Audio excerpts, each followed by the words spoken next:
तो ड्रामा अनुसार आपण पाखक निशा दीदी भी आसचंती आ निशा भणीकर प्रोग्राम थिला आज संध्या बेलू टिकेट हवा को जाऊ जाऊ पुणे रही गला कि कहले जे नहीं आ गोटे दिन रहा पड़ो आ जन भणी पाक तेणु से रहीगले तेणु मनोरंजन भाई फोन कले सका तो मनोरंजन भाई फोन कला आसिले निशा भणी आपण मन को दिशार्थ कहे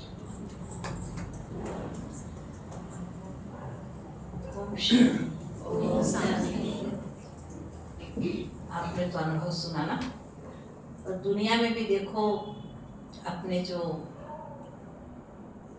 माता पिता हैं, मम्मी पापा होंगे आपके, शुरू में होता ही है जब घर बनाते हैं और आश्रम हो घर हो, त्याग सबको करना पड़ता है और त्याग करने से भाग्य बनता है। त्याग से जो भाग्य बनता है उसकी खुशी अलग होती है। वो ऐसा लगता नहीं कि अपन ने बनाया है, अपन ने तैयार किया है तो खुशी होती है।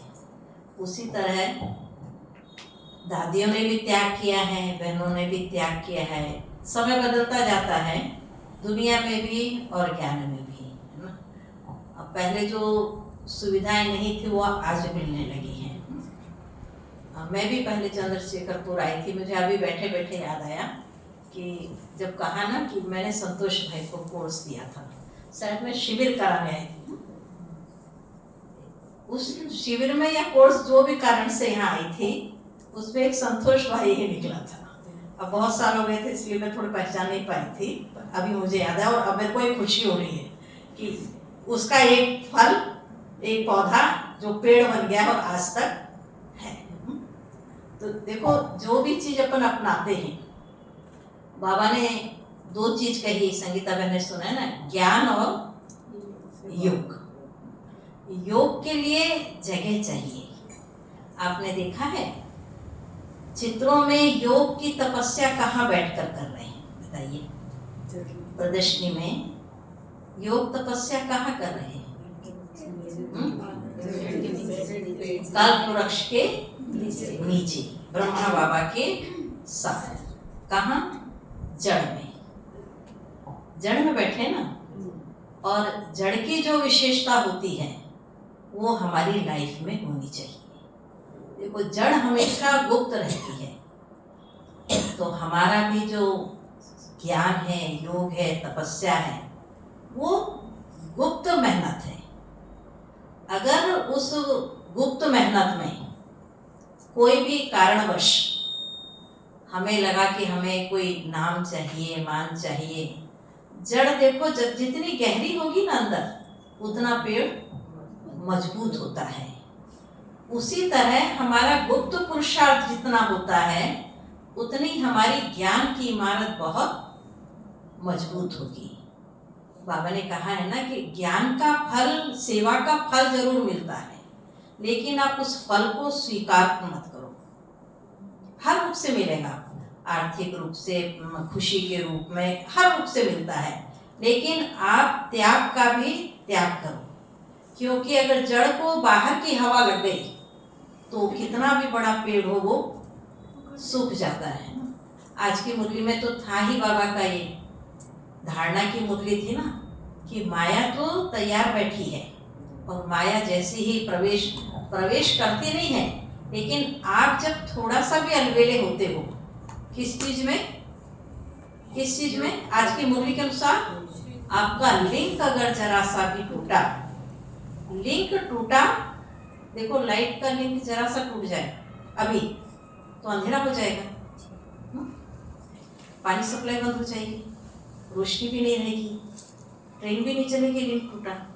उसी तरह बाबा ने कहा है कि माया कब प्रवेश करती है? जब आपका थोड़ा सा लिंक टूटा तो अंदर माया आ गई।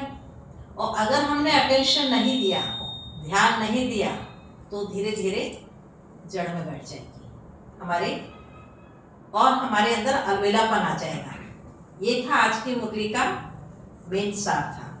तो हमें अपना अटेंशन देना है कि हमारा लिंक बाबा से कभी नहीं टूटे और उस लिंक में अलबेले नहीं बनना है क्योंकि हमारी सारी जीवन की जो प्राप्तियां हैं, ज्ञान तो समझ है, वो तो अपने अंदर में समाया हुआ है। हम रोज मुरली सुनते हैं, ये हमारा भोजन है। और मुरली नहीं सुनना बाबा से लिंक टूटने की पहली निशानी है। सुबह भी मैंने बताया था कि जरा सी भी अगर कुछ बीमारी हरारत आती है, सबसे पहले मन हटता है भोजन से। शरीर में कोई बीमारी होती है तो ऐसा ही कहेंगे ना, आज मेरा मन नहीं हो रहा है खाने का, आज खाने में उतना अच्छा नहीं लग रहा है खाना, मतलब आपके अंदर कुछ फीवर वगैरह आ गया है, बुखार की शुरुआत हुई है। उसी तरह चेकिंग करो कि अगर हमारा मन थोड़ा सा भी मुरली सुनने से हटा, इसका मतलब है हमारे अंदर माया की बीमारी आ गई है। उस पीरियड में हमें और ज्यादा मनन चिंतन करना है। जैसे दवाई लेते हैं ना, तो बाबा ने कहा आप भी अपना लिंक चेक करके अपना तार दोबारा जोड़िए, क्योंकि सारी शक्ति जो हमें जीवन में चाहिए वो किससे मिलेगी? योग से, है ना। और योग करने के लिए बाबा ने कहा कई उपाय अपनाओ। कितने उपाय बाबा ने बताया है? देखो, सुबह भी अमृत वेले योग में बैठे तो देखो कोई भी एक स्थिति, क्योंकि इतना समय बाहर रहते हैं, फिर हम आते हैं योग करने, चाहे घर में बैठे, सुबह अमृत वेले बैठे, यहाँ बैठे, कहीं पर भी बैठे, पर एक ही स्थिति में नहीं बैठो। आप परम धाम में या सूक्ष्म में बाबा से याद कर रहे हो, पर जैसे आपको लगे कि थोड़ा सा मैं डाउन हो रही हूँ, तो आप दूसरी जगह योग करो। दूसरी जगह मतलब उठकर योग नहीं करो, अपने मन को दूसरी जगह ले जाओ। भाई मैं आप मधुबन होकर आ गए हैं, है ना, कहीं और भी कई जगह घूम कर आए हैं, फिर आप मधुबन में शांतिवन में तपस्या धाम में बैठे हैं, थोड़ा समय नींद ना आए, अलबेलापन ना आए, थोड़ी आलस्य न आए नींद योग अमृत वेले के योग में, तो दुनिया में भी देखो नींद को हटाने के लिए क्या करते, पानी पी लेते, थोड़ा घूम लेते हैं, तो वो जो नींद का दौर है वो खत्म हो जाता है।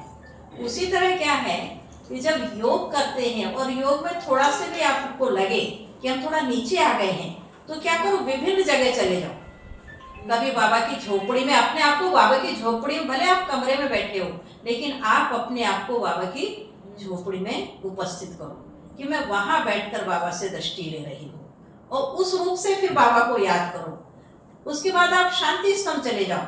2-3 बार जब मन घूमने लगेगा ना, तो आपका नींद का दौर खत्म हो जाएगा। फिर आप परम धाम चले जाओ, सूक्ष्मतम चले जाओ, फरिश्तेपन में हो जाओ।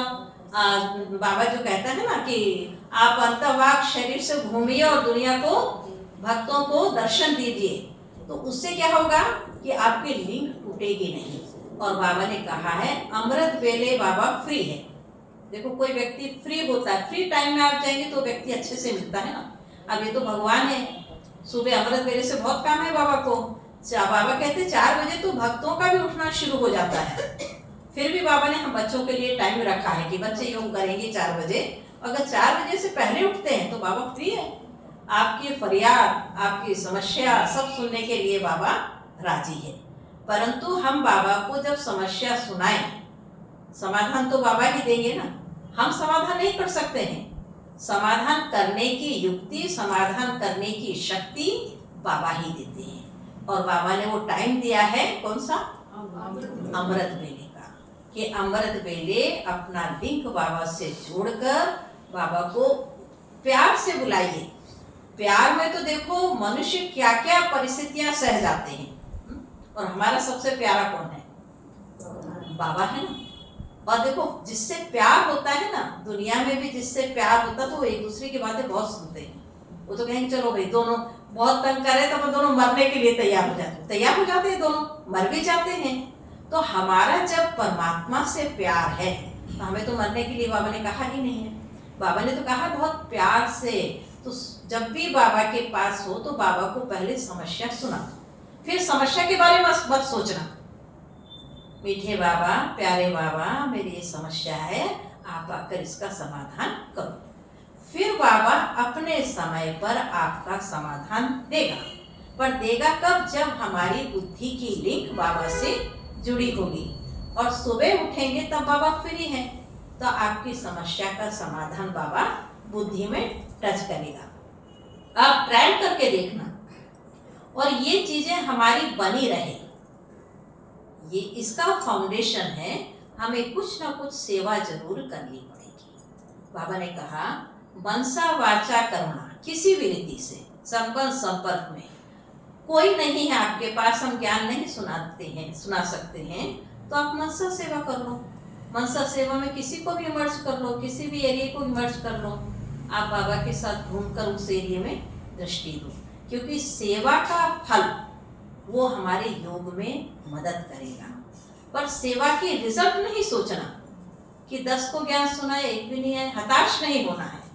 ये कई रीति से आप सोचना, क्योंकि सतयुग में अलग अलग पद वाले हैं, तो जिसको जो पद पाना है वो उस अनुसार ज्ञान सुनेगा।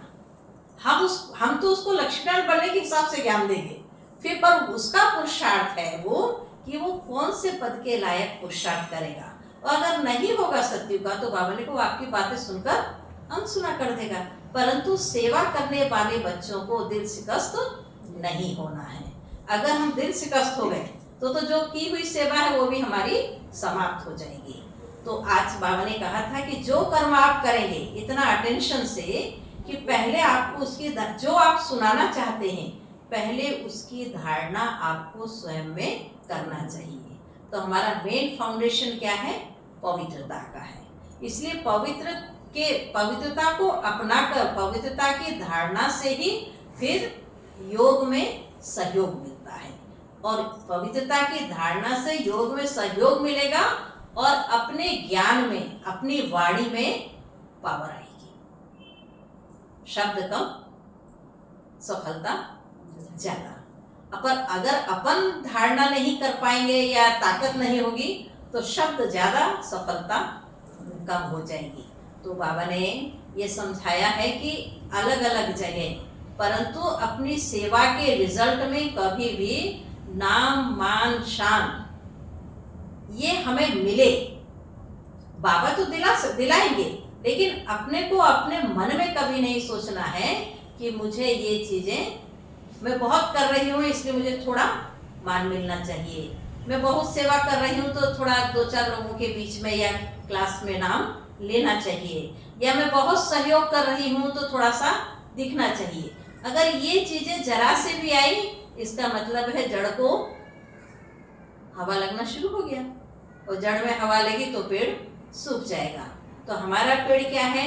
ज्ञान से, जो त्याग से, जो योग से प्राप्ति हो रही है, हमें जो खुशी मिल रही है, हमें जो आनंद मिल रहा है, वो धीरे धीरे खत्म होने लगेगा। आत्मानुभूति कम हो जाएगी। उससे क्या होगा? फिर अपने को लगेगा, फिर ज्ञान में बोरियत लगने लगेगी। ये फिर माया की प्रविष्टा हो गई है। इसलिए बाबा ने कहा हमेशा जड़ में बैठकर तपस्या करो और इन चीजों से दूर रहो। हमारा काम है, संगम युग के पाठ पर बाबा ने हमको गमले में लगा दिया है कलयुग से निकाल कर। इसलिए कभी भी हमारा मन दुनियावी बातों में नहीं जाना चाहिए। परेशानी, दुख, तकलीफ किस युग की निशानी है? कलयुग की। और संगम युग की निशानी क्या है? सुख, शांति, पवित्रता, आनंद, प्रेम। ठीक है ना? आप कहाँ बैठे हो? संगम पर बैठे हो। तो फिर आज से तो ये बात होनी नहीं चाहिए कि सिर दर्द कर रहा, बहुत परेशान हो गई हूँ, बहुत तकलीफ है। कहेंगे? नहीं कहेंगे। अगर कहा इसका मतलब है कि आपने लाइन के बाहर चले गए हो, संगम से निकलकर कलयुग में, क्योंकि कलयुग की निशानी है। कलयुग के मनुष्य बोलते हैं हमें तकलीफ है, हमें सिर दर्द है, हम परेशान हैं, हम दुखी हैं।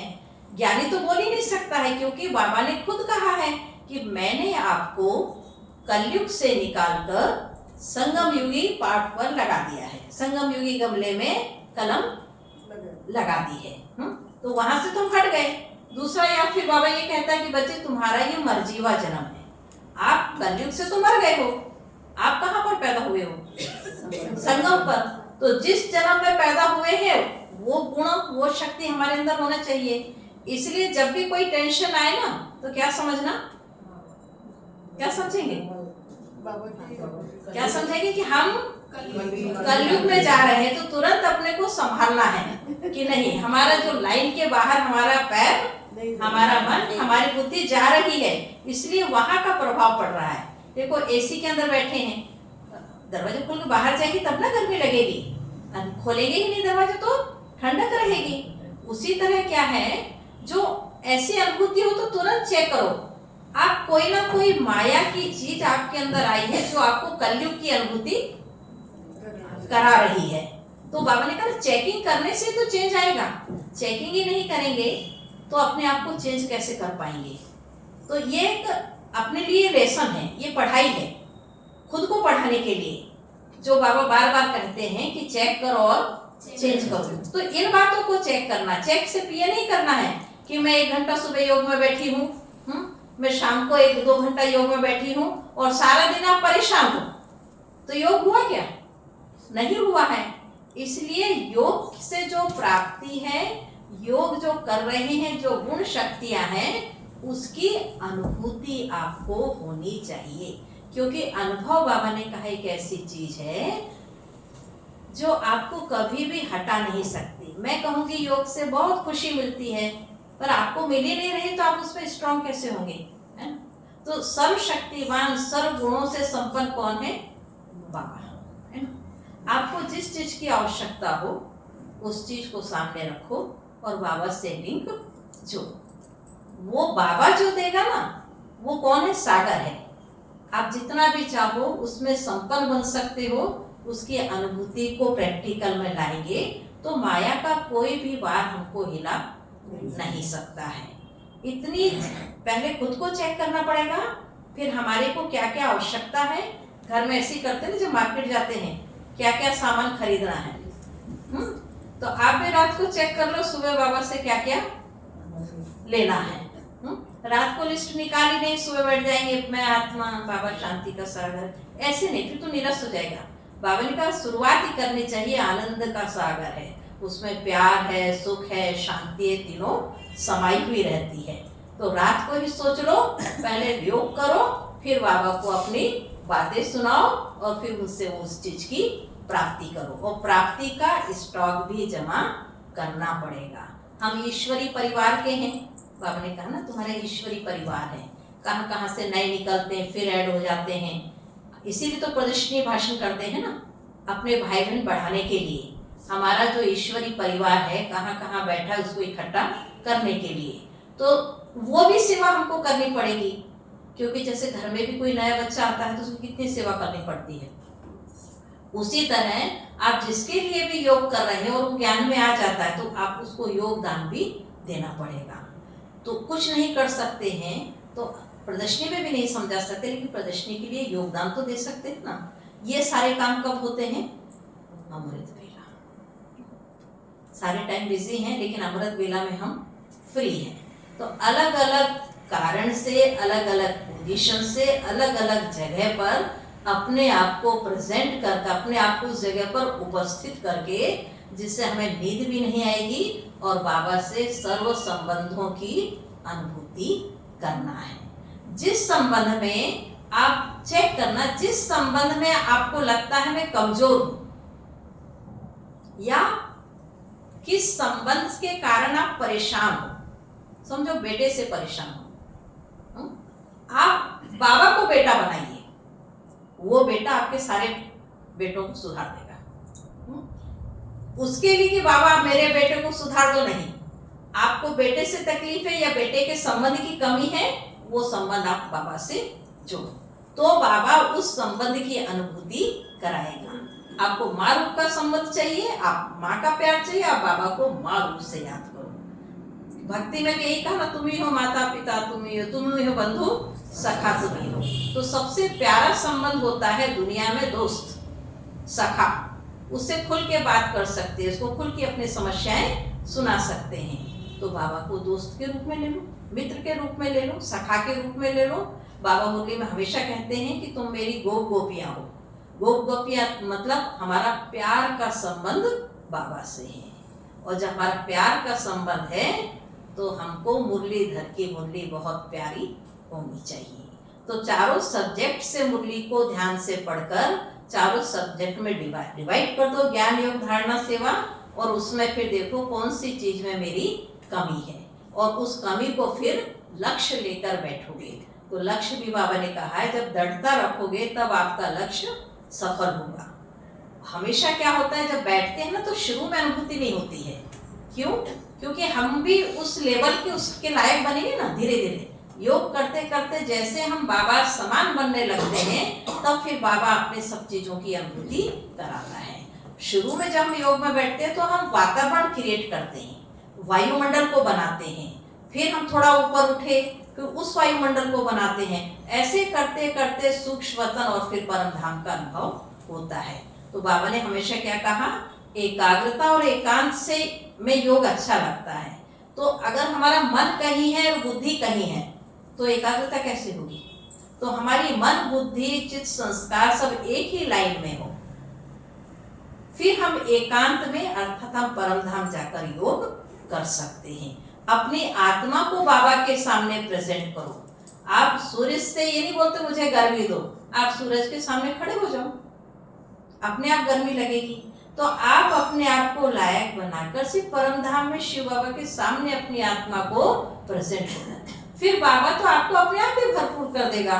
वो ज्ञान सूर्य है, उसे मालूम है तुम्हें शांति चाहिए, शक्ति चाहिए, पवित्रता चाहिए, प्यार चाहिए, आनंद चाहिए, क्या चाहिए। क्योंकि घर में भी माँ बाप को मालूम रहता है बच्चे को क्या चाहिए। उसी तरह हमारा रिश्ता बाबा से शुरुआत में क्या है, बाबा मुरली हमेशा कहता बाप कहते हैं, हमारा बाप और बच्चे का संबंध है।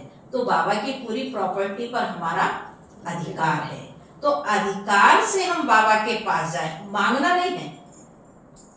मांगने में तो फिर है तो दिया, नहीं हुआ तो नहीं दिया, है ना। लेकिन बच्चा जब सामने आएगा तो माँ बाप भी उपस्थित होंगे, तो हम बच्चे के रूप में, प्यारे रूप में। और बाबा हमको बच्चा क्यों कहता है, क्यों कहता है? मुरली को पूरा टाइम बाबा बच्चे बच्चे कहता है। हम अपने को बड़ा समझेंगे ही नहीं, और जब बच्चा हो तो उसके अंदर कोई चीज ही नहीं होती, वो निर्बोध होता है। उसे अहंकार क्या है, दूसरा क्या है, ये क्या है, उसको कुछ नहीं पता है, और बहुत लवली होता है। तो जब ये बच्चापन अपने अंदर आ जाएगा कि हम बाबा के बच्चे हैं, तो हमारे अंदर वो निर्मलता है, जो एक भोलापन है, जो एक भावनात्मक प्यार होता है, वो आत्मा में अपने आप क्रिएट हो जाएगा। हमारे अंदर वो शक्ति अपने आप आ जाएगी। आप फिर किसी को भी दृष्टि दो, वो भी आपके प्यार पर फिदा हो जाएगा, आप पर नहीं, बाप पर होगा, लेकिन अहंकार नहीं आएगा। अपने अंदर बच्चापन लाने से हम बाबा के बच्चे हैं, हम माया की कई चीजों से बचे हुए रहेंगे। लेकिन जब हम अपने आप को बड़ा समझने लगेंगे, तब फिर हमारे अंदर कई एक्स्ट्रा बुराई जो नहीं होनी चाहिए वो क्रिएट हो जाती है बीच में। हमें नाम चाहिए, मान चाहिए, हमको पूछा नहीं, हमको ये कई चीजें अवगुण आ जाते हैं।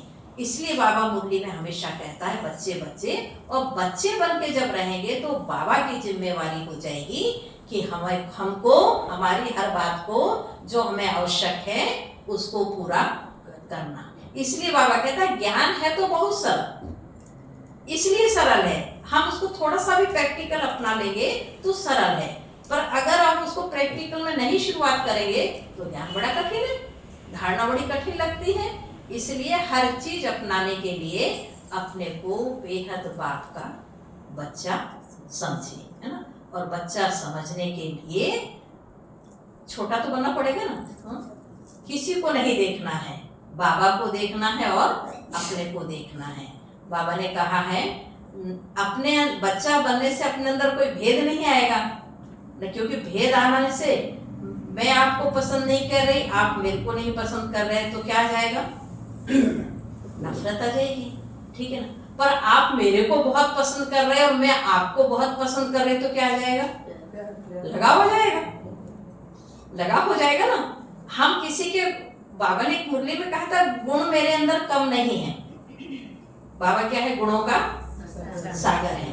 ये पहली स्टेज। दूसरी स्टेज है कि बाबा ने कहा फॉलो फादर, ब्रदर सिस्टर नहीं कहा, लेकिन शुरू में ऐसा कहते हुए किसी के अवगुण नहीं देखना, हर एक की विशेषता को देखो। पर विशेषता देखो तो हर एक की देखो, एक की नहीं कहा है बाबा ने। कहा बाबा ने कि एक की विशेषता देखो, नहीं हर एक की। माना 10 बेटे हैं तो 10 विशेषताएं देखो। कारण क्या है कि 10 की देखेंगे तो हमारा किसी से लगाव नहीं होगा, अटैचमेंट नहीं होगी किसी से। पर अगर हम एक की ही विशेषता देखते रहेंगे तो टाइम जब निकलता जाएगा ना तो विशेषता खत्म होके हमारा लगाव का रूप उत्पन्न हो जाता है। आप प्रैक्टिकल में देखना, शुरू में आप विशेषता देखते हैं, बहुत अच्छा है, बहुत अच्छी है, जो मुरली में बाबा कहते हैं ना, फिर धीरे धीरे विशेषता खत्म हो जाएगी देखना, और उस व्यक्ति से लगाव हो जाएगा। और जब लगाव हो जाता है तो फिर माया आ जाती है। आप टूटने के कई केस ऐसे भी देखेंगे आप कि विशेषता के साथ लगाव, लगाव के साथ माया। इसलिए बाबा ने कहा है कि आपको नफरत वाला भी आपके दिमाग में घूमेगा, जैसे वो सामने आएगा सारी हिस्ट्री सामने आ जाएगी, वो भी खराब है, टाइम वेस्ट है। और अगर किसी से लगाव हो गया तो भी दिमाग डिस्टर्ब है। और दिमाग का सबसे ज्यादा उपयोग है, अपना मन बुद्धि का सबसे ज्यादा उपयोग है ज्ञान में। इसलिए हमको विशेषता भी देखनी है तो सिर्फ परमात्मा की देखनी है। फॉलो मदर फादर और शिव बाबा के गुणों को देखना। बाबा के अंदर कोई गुणों की कमी नहीं है, सर्वगुण गुणों का सागर बाबा है और हमें सर्वगुण संपन्न बनना है। तो ज्ञान में चलने के लिए, ज्ञान की धारणा के लिए बाबा ने ये कहा आपकी जो लिंक है हमेशा ऊपर जुड़ी रहे।